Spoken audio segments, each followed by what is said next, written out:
protecting yourself from coronavirus. The coronavirus disease, or COVID-19, has spread around most of the world. The best way to protect yourself from the coronavirus is to remember the following 3 preventative measures.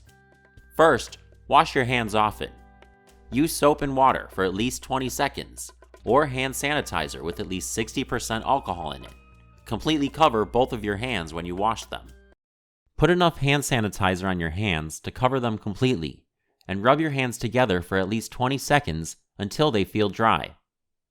Do not rinse or wipe off the hand sanitizer before it's dry. Let the sanitizer properly dry on your hands. Second, avoid touching your eyes, nose, or mouth with unwashed hands. If you do touch your face, wash your hands again. Third, clean and disinfect frequently touched surfaces daily. Use locally recommended or approved disinfectants on these surfaces. Wash your hands before and after cleaning. Some further tips to remember when in public include: always cover your mouth and nose when you sneeze or cough using a tissue or the inside of your elbow. Wash or sanitize your hands, as mentioned before, for at least 20 seconds after coughing or sneezing. Avoid close contact with others if COVID-19 is spreading in your community. This step is very important if you are at higher risk of getting sick. There are many things that can lead to higher risk, such as being elderly, pre-existing medical conditions such as diabetes, or having other sicknesses that lower your immunity. If you are sick, stay at home except when seeking medical care. Separate yourself from other people and animals in your home. Do not go to work, school, or public areas. Avoid using public transportation, ride sharing, or taxis. Reasons to seek medical care include temperature over 38 degrees Celsius or 101 degrees Fahrenheit, worsening cough, or shortness of breath. If COVID-19 is spreading in your community, avoid any unnecessary social interactions with large groups of people. You should stay at home if you can.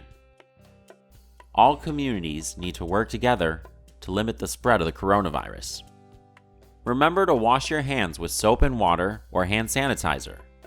Don't touch your eyes, nose, or mouth with unwashed hands, and disinfect frequently used surfaces. Please seek the latest information from your local health authorities or the World Health Organization, as this is an ever-changing situation.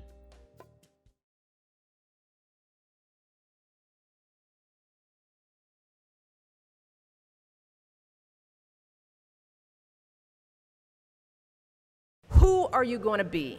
And if you'll notice, I'm not asking what are you going to do, but who are you going to be? I'm asking you about how you plan to live your life every day.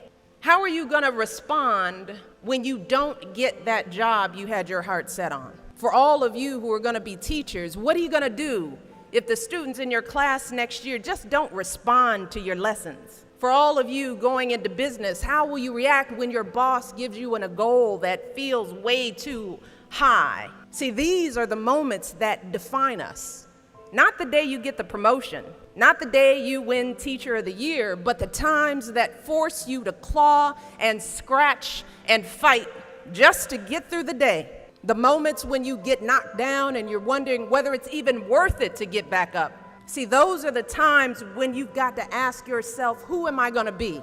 And I want to be clear, this isn't just some vague platitude about building character. In recent years, we've actually been seeing a growing body of research that shows that skills like resilience and conscientiousness can be just as important to your success as your test scores or even your IQ. For instance, West Point cadets who scored high on things like grit and determination were more likely to complete basic training than those who ranked high on things like class rank, SAT scores, and physical fitness.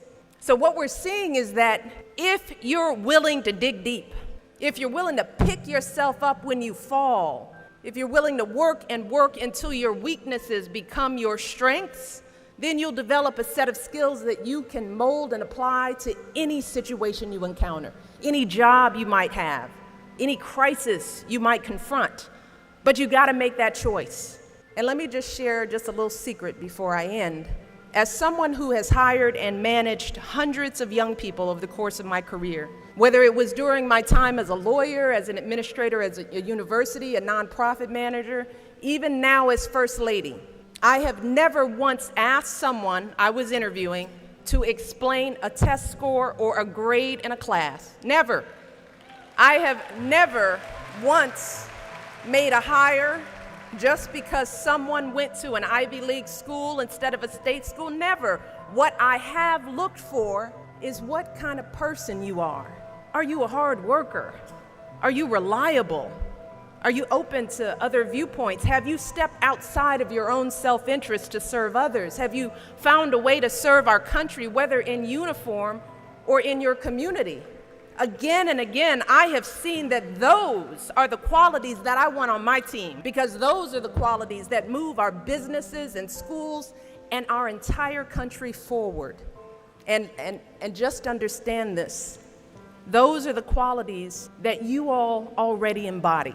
They're the values you learned from your parents, from the communities you grew up in.